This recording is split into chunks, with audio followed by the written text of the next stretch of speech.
জানিয়ে দেব এই মুহূর্তে হাতে পাওয়া সর্বশেষ গুরুত্বপূর্ণ আপডেট বাংলা সংবাদ। শুরুতেই থাকছে বাংলা ব্লকেটের চেয়েও কঠোর কর্মসূচির হুঁশিয়ারি কোটা আন্দোলনকারীদের।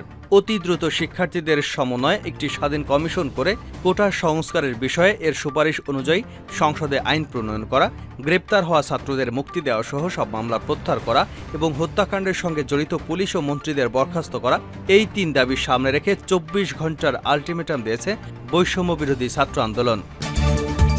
এবারে জানাবো, ছাত্রদের গুলি করে পঙ্গু করে দেওয়ার পর হাসপাতালে দেখতে যাওয়া ও মায়াকান্না এবং সাহায্যের কথা বলা জনগণের সঙ্গে প্রতারণার আরেকটি বড় নজির বলে মন্তব্য করেছেন বিএনপির মহাসচিব মির্জা ফখরুল ইসলাম আলমগীর।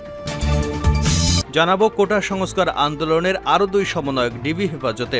বৈষম্য বিরোধী ছাত্র আন্দোলনের আরও দুই সমন্বয়ক সার্জিল আলম এবং হাসনাত আবদুল্লাহকে গোয়েন্দা পুলিশ তাদের হেফাজতে নিয়েছে বা ডিবির হেফাজতে রয়েছে।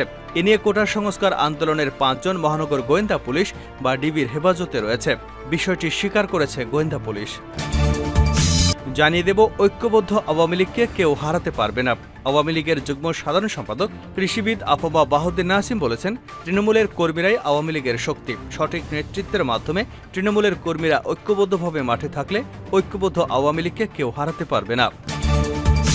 এবারে থাকছে কোটা সংস্কার আন্দোলন চলাকালে গণ অধিকার পরিষদের সভাপতি ও ডাকসুর সাবেক ভিপি নুরুল হক নূরকে এক নেতা ৪ লাখ টাকা দিয়েছেন। সেই টাকা কাকে, কিভাবে, কি জন্য খরচ করা হয়েছে সে বিষয়ে জানার চেষ্টা করছে ঢাকা মহানগর গোয়েন্দা পুলিশ। শনিবার দুপুরের মিন্টু রোডে ডিবি কার্যালয়ে আয়োজিত সংবাদ সম্মেলনে এ তথ্য জানান অতিরিক্ত police commissioner Mohammad Haruna Rashid. এবং সর্বশেষ জানাবো আন্তর্জাতিক সংবাদ। তুরস্কের হাতে শক্তিশালী ৫০ পারমাণবিক বোমা করবে কি? সিরিয়ায় তুরস্কের কুর্দি বিরোধী অভিযান শুরুর পর এরদোগানের দেশের সঙ্গে যুক্তরাষ্ট্রের সম্পর্কের ব্যাপক অবনতি হয়। ন্যাটোভুক্ত দুই দেশের মধ্যে উত্তেজনার পরিপ্রেক্ষিতে আলোচনা আসে তুরস্কের কাছে থাকা পারমাণবিক বোমা ইস্যু। অস্ত্র বিশ্লেষকরা উদ্বেগ প্রকাশ করেছেন, ওয়াশিংটনের সঙ্গে আঙ্কারার সম্পর্ক খারাপ হলে এই পারমাণবিক বোমার কি হবে? এখন প্রশ্ন হলো, তুরস্কের কাছে পারমাণবিক বোমা আসলো কোথা থেকে? এতক্ষণ শিরোনাম শুনছিলেন, এবার বিস্তারিত। প্রিয় দর্শক, আপনি যদি এই চ্যানেলে নতুন হয়ে থাকেন, ভিডিওটি দেখতে দেখতে চ্যানেলটি সাবস্ক্রাইব করে আমাদের সঙ্গে থাকুন। আর এই ভিডিও সম্পর্কে আপনি আপনার মূল্যবান মতামতটি কমেন্ট বক্সে জানিয়ে দিন। আর হ্যাঁ প্রিয় দর্শক, জানিয়ে দিন ভিডিওটি কোথা থেকে দেখছেন। বাংলা ব্লকেটের চেয়েও কঠোর কর্মসূচির হুঁশিয়ারি কোটা আন্দোলনকারীদের। অতি দ্রুত শিক্ষার্থীদের সমন্বয়ে একটা স্বাধীন কমিশন করে কোটা সংস্কারের বিষয়ে এর সুপারিশ অনুযায়ী সংসদে আইন প্রণয়ন করা, গ্রেপ্তার হওয়া ছাত্রদের মুক্তি দেওয়া সহ সব মামলা প্রত্যাহার করা এবং হত্যাকাণ্ডের সঙ্গে জড়িত পুলিশ ও মন্ত্রীদের বরখাস্ত করা, এই তিন দাবির সামনে রেখে ২৪ ঘণ্টার আলটিমেটাম দিয়েছে বৈষম্য বিরোধী ছাত্র আন্দোলন। নির্ধারিত সময়ের মধ্যে তাদের এই বিষয়গুলো মেনে না নিলে বাংলা ব্লকেটের চেয়েও কঠোর কর্মসূচি দেওয়া হবে বলে হুঁশিয়ারি দেন সংগঠনের নেতারা। এছাড়া বিশ্ব সম্প্রদায়ের দৃষ্টি আকর্ষণে রোববার গণসংযোগ ও প্রতিবাদী গ্রাফিতিও আঁকবেন তারা। শনিবার রাতে অনলাইন প্ল্যাটফর্ম গুগল মিটে আয়োজিত এক সংবাদ সম্মেলনে এ কর্মসূচির ঘোষণা করেন সংগঠনের সমন্বয়ক মোহাম্মদ আব্দুল হান্নান মাসুদ। সংবাদ সম্মেলনে অন্যদের মধ্যে উপস্থিত ছিলেন সংগঠনের সমন্বয়ক মাহিন সরকার এবং সহ সমন্বয়ক রিফাত রশিদ। গুলি করে হাসপাতালে দেখতে গিয়ে মায়াকান্না, প্রতারণার আরেকটি নজির মির্জা ফখরুল। ছাত্রদের গুলি করে পঙ্গু করে দেওয়ার পর তাদের হাসপাতালে দেখতে যাওয়া ও মায়াকান্না এবং সাহায্যের কথা বলা জনগণের সঙ্গে প্রতারণার আরেকটি বড় নজির বলে মন্তব্য করেছেন বিএনপির মহাসচিব মির্জা ফখরুল ইসলাম আলমগীর। শনিবার এক বিবৃতিতে মির্জা ফখরুল ইসলাম আলমগীর কোটা সংস্কার আন্দোলনকে ঘিরে সব হত্যাকাণ্ডের দায় সরকারকে দিয়ে অবিলম্বে পদত্যাগ করে দেশ ও মানুষকে অভিশাপ থেকে মুক্তি দেওয়ার দাবিও জানান। মির্জা ফখরুল ইসলাম বলেন, সরকার জনরোষে পড়ার ভয়ে জোর করে ক্ষমতা আঁকড়ে থাকতে দেশে কারফিউ দিয়েছে, জনগণকে কর্মহীন রেখে অনাহারে দিনাতিপাত করতে বাধ্য করছে। এ অবস্থা থেকে জাতি দ্রুত মুক্তি চায় এবং এর জন্য প্রয়োজন রাজনৈতিক সমাধান। মির্জা ফখরুল ইসলাম বলেন, নুরুল হক নূরকে রিমান্ডে নিয়ে তাকে যেভাবে নির্যাতন করা হয়েছে তিনি দাঁড়াতেই পারছেন না। কোটা আন্দোলনের অন্যতম ৩ সমন্বয়ক ঢাকা বিশ্ববিদ্যালয়ের নাহিদ ইসলাম, আসিফ মাহমুদ, আবু বাকের মজুমদার, তাদেরকে হাসপাতালে চিকিৎসাধীন অবস্থায় গোয়েন্দা সংস্থার লোকজন তুলে নিয়ে গেছে। এ ধরনের বর্বরচিত অমানবিক কাজ পুরো সংকটকে আরও ঘনীভূত করবে। ঢাকার সাংবাদিক ইউনিয়নের সাংগঠনিক সম্পাদক সাইদ খানকে গ্রেপ্তার করে রাতভর নির্যাতন চালায়। কয়েকদিন আগে গুলিবিদ্ধ বাংলাদেশ ন্যাপের কেন্দ্রীয় সাংগঠনিক সম্পাদক নওয়াব আলীর একটি চোখ অন্ধ হয়ে গেছে। বিএনপির স্থায়ী কমিটির সদস্য নজরুল ইসলাম খান, আমির খসরু মাহমুদ চৌধুরী, বিএনপি চেয়ারপারসনের উপদেষ্টা কাউন্সিলের সদস্য আমানুল্লাহ আমান, জহিরুদ্দিন স্বপন সহ বেশ কয়েকজন নেতাকর্মীকে গ্রেপ্তার করে নিয়ে গেছে আইনশৃঙ্খলা রক্ষাকারী বাহিনী। বিএনপির জাতীয় স্থায়ী কমিটির গণশিক্ষা বিষয়ক সম্পাদক ও ইউটিউবের মহাসচিব অধ্যাপক ডক্টর মোর্শেদ খান সহ অসংখ্য মানুষের বাড়ি বাড়ি ডিবি পুলিশ তল্লাশি করার তীব্র নিন্দা ও প্রতিবাদ জানিয়ে বিবৃতি দিয়েছেন বিএনপির মহাসচিব মির্জা ফখরুল ইসলাম আলমগীর।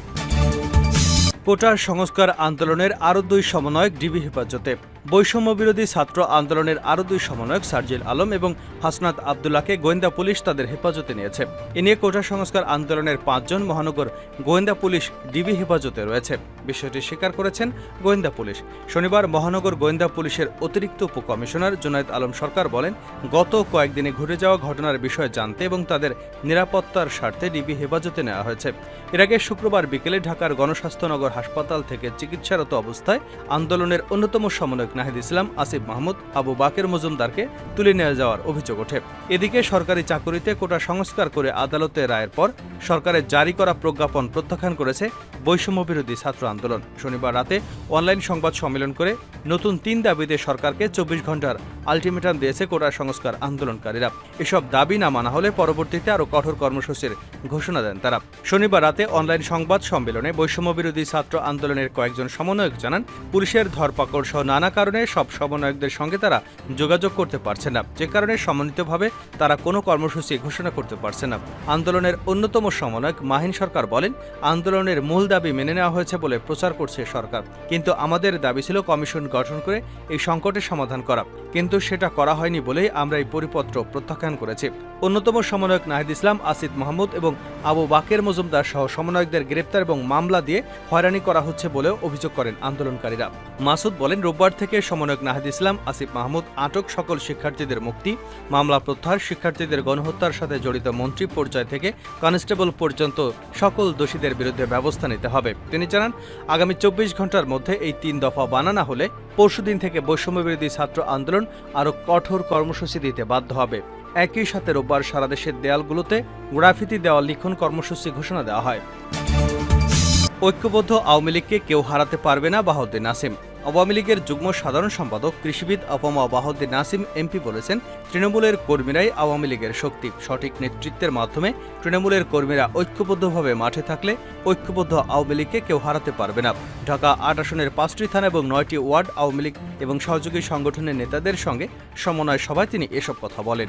বাহাউদ্দিন নাসিম বলেন, বিএনপি জামাত জঙ্গিবাদী শক্তি এখনও ঘাপটি মেরে বসে আছে। সবাইকে সতর্ক এবং সচেতন থাকতে হবে। তাদের নৈরাজ্য করবার কোনো সুযোগ দেওয়া যাবে না। তারেক রহমান লন্ডনে বসে নতুন নতুন চক্রান্ত করছে। জনগণ কষ্ট পেলে তারেক রহমান আশার আলো দেখে। দেশ অস্থিতিশীল হলে তারেক রহমান অবৈধ পথে ক্ষমতায় যাওয়ার দুঃস্বপ্ন দেখে। তুরস্কের হাতে শক্তিশালী 50 পারমাণবিক বোমা করবে কি?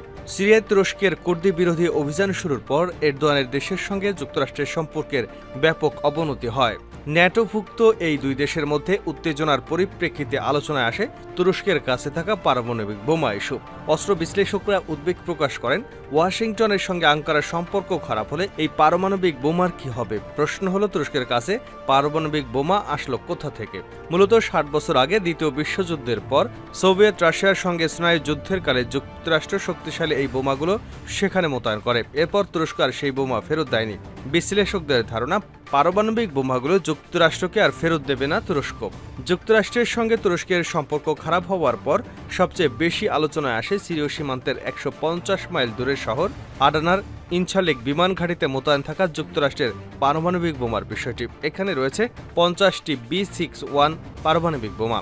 ইনছালিক বিমান ঘাঁটিতে থাকা পারমাণবিক বোমাগুলো নিরাপদে রাখার সক্ষমতা নেই স্বয়ং মার্কিন বাহিনীরও। এই বিষয়ে অস্ত্র বিশেষজ্ঞ হেন্স ক্রিস্টেনসন বলেছেন, ঘাঁটিটির সামরিক অবকাঠামো এবং অস্ত্রবল যথেষ্ট হলেও অন্যের হামলা থেকে রক্ষার জন্য প্রয়োজনীয় জনবল যথেষ্ট ঘাটতি রয়েছে সেখানে। তিনি মনে করেন, সেখানকার নিরাপত্তা ব্যবস্থা নিয়ে অনেক আগেই চিন্তিত হওয়া উচিত ছিল। তবে যুক্তরাষ্ট্রের এই পারমাণবিক বোমাগুলো বহনের মতো বিমান তুরস্কের নেই। কেবলমাত্র মার্কিন বিমান বাহিনী সেগুলো ব্যবহার কিংবা সরাতে সক্ষম। এ অবস্থায় তুরস্ক বোমা নিলেও তা থেকে কোনো কাজে আসবে না বলে অনেকেরই মত। কিন্তু বসে নেই এরদোয়ান। প্রথমবারের মতো নিজেদের তৈরি যুদ্ধ বিমানের পরীক্ষামূলক সফল উড্ডয়ন করেছে তুরস্ক। তুর্কি অ্যারোস্পেস ইন্ডাস্ট্রি বা TAI এর ডিজাইন করা এবং বিমানটির নাম দেওয়া হয়েছে কান। TAI প্রধান টমেল কোটিল জানিয়েছেন, এই যুদ্ধবিমান ৮,০০০ ফুট উচ্চতায় ২৩০ গতিতে উঠতে পারে। কানের সফল উড্ডয়নের পর এরদোয়ান বলেন, নিজস্ব প্রযুক্তির ফাইটার জেট তৈরির ক্ষেত্রে তুরস্ক আরেকটি গুরুত্বপূর্ণ পর্যায় অতিক্রম করল। আগামী দিনগুলোতে জাতিকে আমরা প্রশিক্ষণ শিল্প নিয়ে নতুন সুসংবাদ দিতে থাকব। আবার অনেক বিশ্লেষক বলছেন, তুর্কি প্রেসিডেন্ট রিসেপ তাইপ এরদোয়ান পারমাণবিক অস্ত্র তৈরি শুরু করার চেষ্টা করেছেন। যতদিন পর্যন্ত নিজেদের অস্ত্র তৈরি শেষ না হবে ততদিন পর্যন্ত মার্কিন বাহিনীর কাছে বোমাগুলো তুরস্ক হস্তান্তর করবে না।